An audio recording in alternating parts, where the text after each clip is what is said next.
کے غلاموں، صحیح بخاری شریف حدیث کی سب سے بڑی کتاب ہے، اس میں ایک حدیث پاک آپ کو سناؤں عظمت قرآن مجید کی فضیلت پر۔ حضرت عثمان بن عفان رضی اللہ تعالیٰ عنہ اس حدیث پاک کو روایت کرتے ہیں کہ آقا علیہ السلام نے فرمایا خیرکم من تعلم القرآن وعلمہ، تم میں سے بہترین آدمی وہ ہے جو قرآن سیکھے اور دوسروں کو سکھائے۔ امام الانبیاء کا کلمہ پڑھنے والوں۔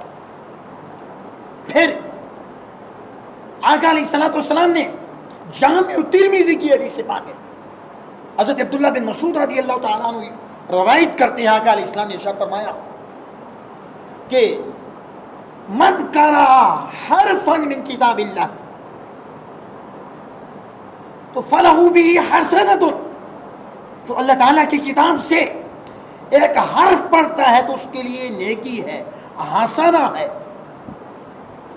اور والحسنۃ بعشر امثالھا، وہ ایسی نیکی ہے جو 10 نیکیوں کے برابر ہے، والحسنۃ بعشر امثالھا، وہ ایسی نیکی ہے جو 10 نیکیوں کے برابر ہے۔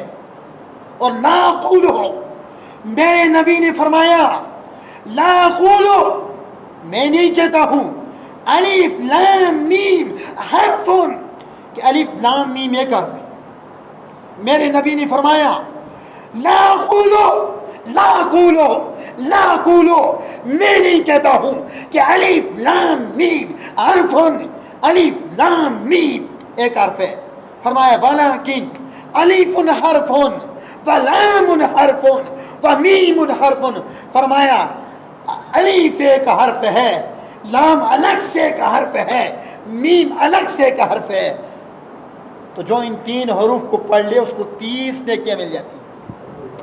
الف لام میم، جو ان 3 حروف کو پڑھ لے اس کو کتنی نیکیاں ملتی ہے؟ 30 نیکیاں مل جاتی ہیں۔ آپ اندازہ لگائیں۔ قرآن مجید تو وہ کتاب ہے جس کو پڑھنا بھی ثواب، اور وہ کتاب ہے جس کو سننا بھی ثواب۔ لیکن آج کا جو سب سے بڑا مسئلہ ہے، ہم نے اللہ کی کتاب کو سمجھنا چھوڑ دیا۔ یہ قرآن مجید تو اللہ کی کتاب عربی میں ہے، عربی سے ناآشنا لوگ کیسے سمجھیں؟ تو ان کے لیے سہولت اس زمانے میں تراجم آگے اردو میں ترجمہ پڑھ کے قرآن مجید کو سمجھ سکتے ہیں۔ جو اردو لکھنا پڑھنا بھی نہیں جانتے ان کے لیے بھی اس زمانے میں سہولت آ گئی، وہ آڈیو ترجمہ سن کے اپنی اصلاح کر سکتے ہیں اور صراط مستقیم پہ گامزن ہو سکتے ہیں۔ امام الانبیاء کے غلام آقا علیہ السلام نے فرمایا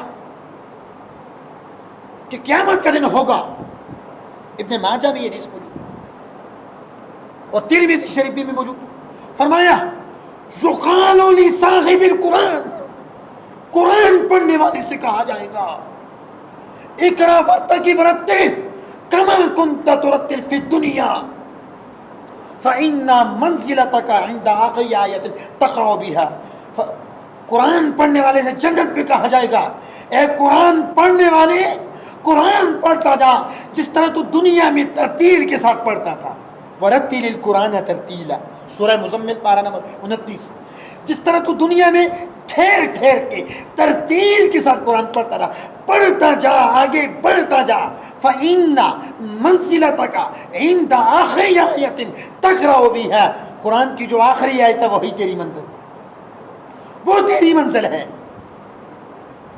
یہی نہیں، اللہ کے حبیب نے قرآن مجید کی فضیلت کو اس قدر بیان کیا، اللہ کے حبیب نے فرمایا کہ من قرأ القرآن، حضرت مولا علی سے حدیث پاک کو روایت کرتے ہیں، یہ بھی ترمذی شریف میں موجود، کہ جو بندہ قرآن پڑھے واستظہرہ، اس کو یاد کر لے، حفظ کر، فأحل حلالہ وحرم حرامہ، قرآن مجید کی حلال کردہ چیزوں کو حلال جانے اور قرآن مجید کی حرام کردہ چیزوں کو حرام جانے، ادخلہ اللہ بالجنہ، اللہ تعالیٰ اس کو جنت میں داخل فرمائے گا، اللہ تعالیٰ اس کو جنت میں داخل فرمائے گا۔ وشفعه في عشرة من اہل بیتہ کلہم وجبت لہ النار.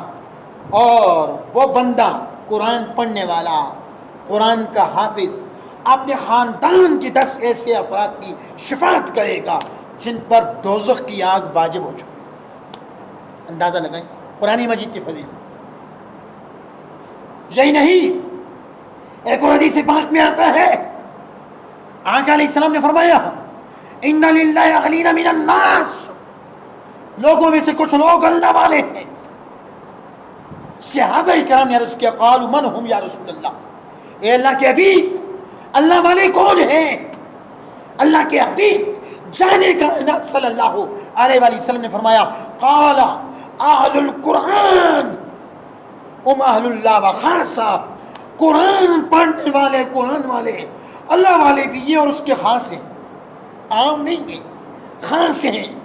وہ اللہ کی بات ہے. دنیا والے ان کو تحقیر کی نگاہوں سے دیکھتے ہیں، تسخیر کرتے ہیں، تذلیل کرتے ہیں، لیکن اللہ نے ان کو یہ مقام دیا کہ وہ عام نہیں، وہ خاص ہیں، چونکہ خاص کتاب کو پڑھنے والے ہیں اور امام الانبیاء کے غلام.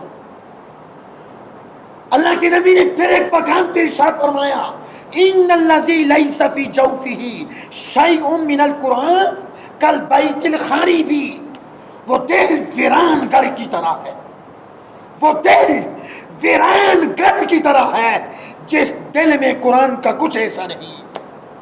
آج کتنے لوگ ہیں جنہوں نے قرآن مجید کا کچھ حصہ تو یاد کر رکھا، کچھ صورتیں تو یاد کر رکھی ہیں، کچھ آیتیں تو یاد کر رکھی ہیں. فرمایا ہاں وہ دل ویران گھر کی طرح ہے جس دل میں قرآن کا کچھ حصہ نہیں. آپ کو گفتگو میری سمجھ آ رہی ہے؟ میں حضور کا کلام، حضور کی زبان سے جو لفظ نکلے وہ لفظ بھی آپ کو عربی میں سنا رہا ہوں اور ترجمہ بھی کر رہا ہوں. تاجدار کائنات کے غلاموں، یہی نہیں، اللہ کے حبیب صلی اللہ علیہ وسلم نے فرمایا کہ القرآن احب الی اللہ من السماوات والارض ومن فیہن، اور زمین و آسمان میں جو کچھ ہے ان سب سے بڑھ کے پسندیدہ قرآن ہے. اللہ فرمایا زمین و آسمان اور کائنات میں جو کچھ ہے اس سب سے بڑھ کے پسندیدہ کوئی ہے تو وہ اللہ کو قرآن ہے. القرآن احب الی اللہ من السماوات والارض ومن فیہن. افسوس کہ جو اللہ کی پسندیدہ کتاب تھی، جو آخری کتاب تھی، جو آخری نبی پہ نازل ہوئی، ہم نے اس کو سمجھنا تو دور کی بات پڑھنا ہی چھوڑ دیا. اقبال نے کہا تھا کہ وہ معزز تھے زمانے میں مسلمان، وہ معزز تھے زمانے میں مسلمان ہو کر، ہم خار ہوئے تارا کے قرآن ہو کر. امام الانبیاء کے غلام. یہی نہیں، اللہ کے حبیب صلی اللہ علیہ وآلہ وسلم نے اس قرآن مجید کی عظمت کو بیان کرتے ہوئے ارشاد فرمایا یا ایھا الناس، اے لوگو، انی قد ترکت فیکم ما ان اخذتم بی لن تضلوا کتاب اللہ و عترتی اہل بیتی. لوگو، میں دنیا سے جا رہا ہوں اور 2 چیزیں تمہاری پاس چھوڑ کے جا رہا ہوں. ایک چیز اللہ کی کتاب قرآن مجید ہے اور دوسرے میرے گھر والے ہیں. اگر تم ان دونوں سے جڑے رہتے تم کبھی بھی گمراہ نہیں ہوگے، کبھی بھی گمراہ نہیں ہوگے. پھر ایک اور حدیث پاک میں پڑھ رہا تھا،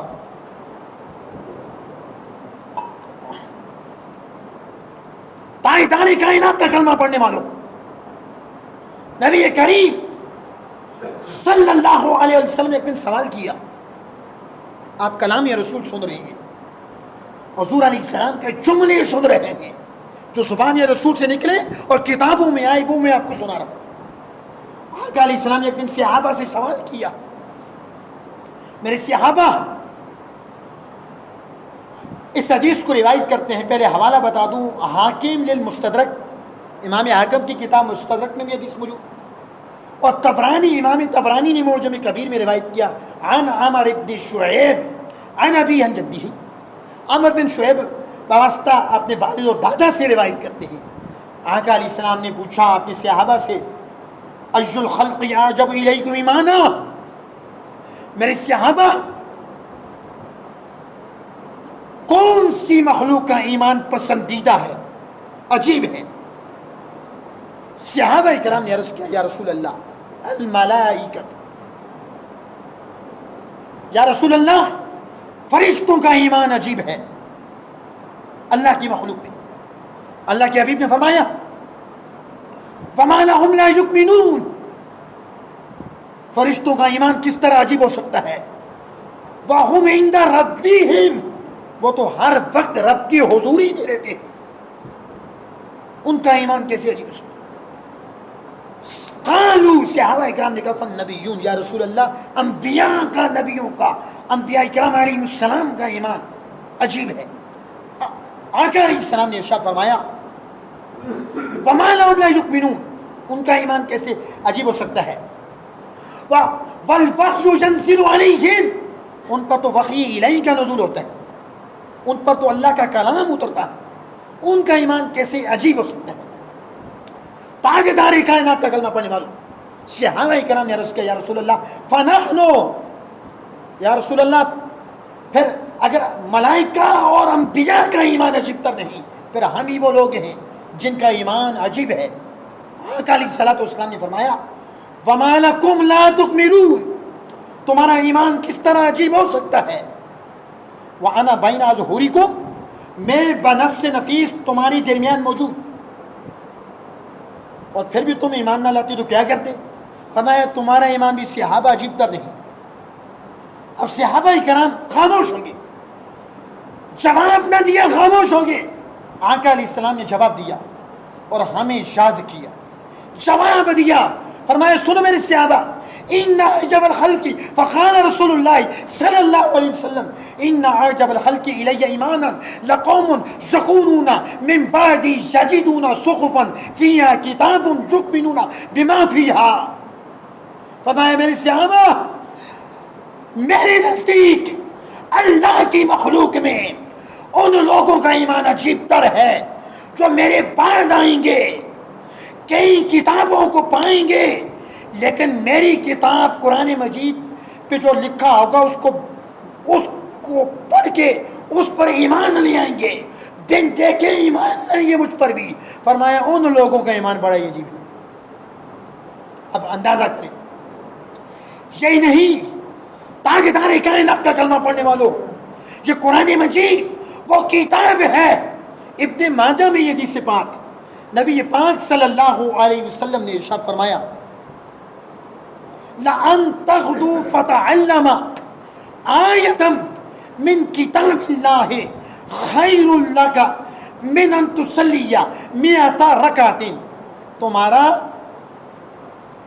اللہ کی کتاب سے ایک آیت سیکھنا 100 رکعات نفل پڑھنے سے بہتر ہے۔ اللہ کی کتاب قرآن مجید سے ایک آیت سیکھنا 100 رکعات نفل پڑھنے سے بہتر ہے۔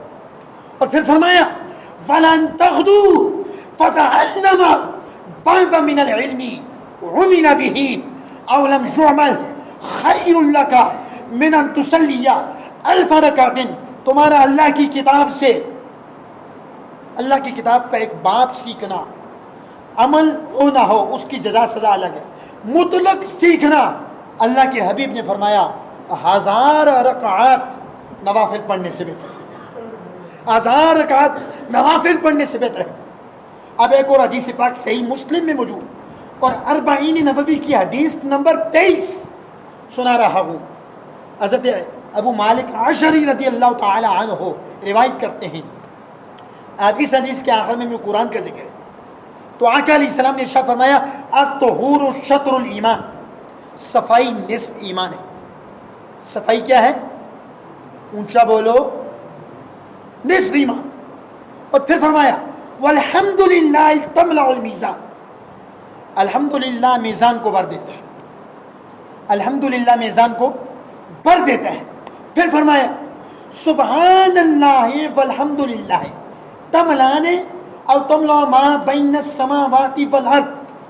سبحان اللہ اور الحمدللہ ثواب کے لحاظ سے اتنے بہاری ہیں کہ یہ زمین اور آسمان کے درمیان جتنی وسعت ہے اس کو بھر دیتی. اور پھر فرمایا والصلاۃ نور، نماز نور ہے. والصلاۃ نور، والصلاۃ نور، نماز نور ہے.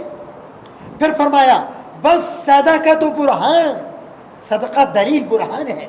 پھر فرمایا والصبر ضیاء، صبر روشنی ہے. پھر فرمایا والقرآن حجۃ لک او علیک کل الناس یغدو فبائع نفسہ فمعتقها او موبقها. قرآن مجید فرقان حمید تمہارے خلاف یا تمہارے حق میں دلیل حجت ہے. ہر وہ شخص، حدیث پاک کا ترجمہ کر رہا ہوں، جو صبح کرتا ہے اپنے آپ کو بیچتا ہے یا تو بچا لیتا ہے یا ہلاک کر دیتا ہے. فرمایا کوئی قرآن مجید کو پڑھ کے جو ہے ادائی کے راستے پہ چل جاتا ہے، صراط مستقیم پہ چل جاتا ہے. قرآن مجید کو پڑھ کے جو سیدھا راستہ ہے اس کو اپنا لیتا ہے، جو جنت کا راستہ ہے اس کو اپنا لیتا ہے، گویا کہ وہ اپنے آپ کو ہلاکت سے بچا لیتا ہے. گویا کہ وہ اپنے آپ کو ہلاکت سے بچا لیتا ہے. اور جو قرآن مجید کی موجودگی میں سیدھے راستے کو نہ اپنا، صراط مستقیم کو نہ اپنائے، قرآن بھی پڑھ رہا ہو ظالم بھی ہو، قرآن بھی پڑھ رہا ہو جھوٹ بھی بول رہا ہو، قرآن بھی پڑھ رہا ہو حق بھی مار رہا ہو، قرآن بھی پڑھ رہا ہو دل ازاری بھی کر رہا ہو، قرآن بھی پڑھ رہا ہو ظالم کی ہاں میں ہاں بھی کر رہا ہو اور مظلوم پہ مزید ظلم پہ ظلم کر رہا ہو. فرمایا قرآن اس کے خلاف دلیل ہے. قرآن اس کے خلاف دلیل ہے. قرآن بھی پڑھ رہا ہو، امام الانبیاء کے غلام کو دھوکہ بھی دے رہا ہو، قرآن بھی پڑھ رہا ہو، لوگوں کی دل آزاری بھی کر رہا ہو. فرمایا قرآن اس کے خلاف دلیل ہے. تاجدار کائنات کا کلمہ پڑھنے والوں، المیہ یہ ہے، آج المیہ یہ ہے. ہمارے زمانے کے لوگ 80% قرآن کو نہیں سمجھتے. کیا یہ قرآن مجید فقط تلاوت کے لیے آیا تھا؟ کیا یہ قرآن مجید فقط الماری کی زینت بننے کے لیے آیا تھا؟ کیا یہ قرآن مجید فقط اس لیے آیا تھا کسی کی روح نکل نہ رہی ہو ہم سورہ یاسین پڑھیں اور نزع کا وقت ذرا آسان ہو جائے؟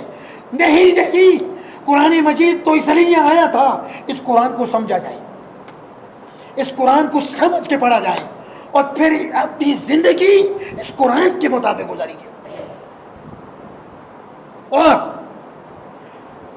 پھر میں نے کہا کہ لوگوں نے عذر پیش کیا کہ بھائی قرآن عربی میں ہے، عربی کو نہیں سمجھتے، تو اردو تراجم آ چکے ہیں.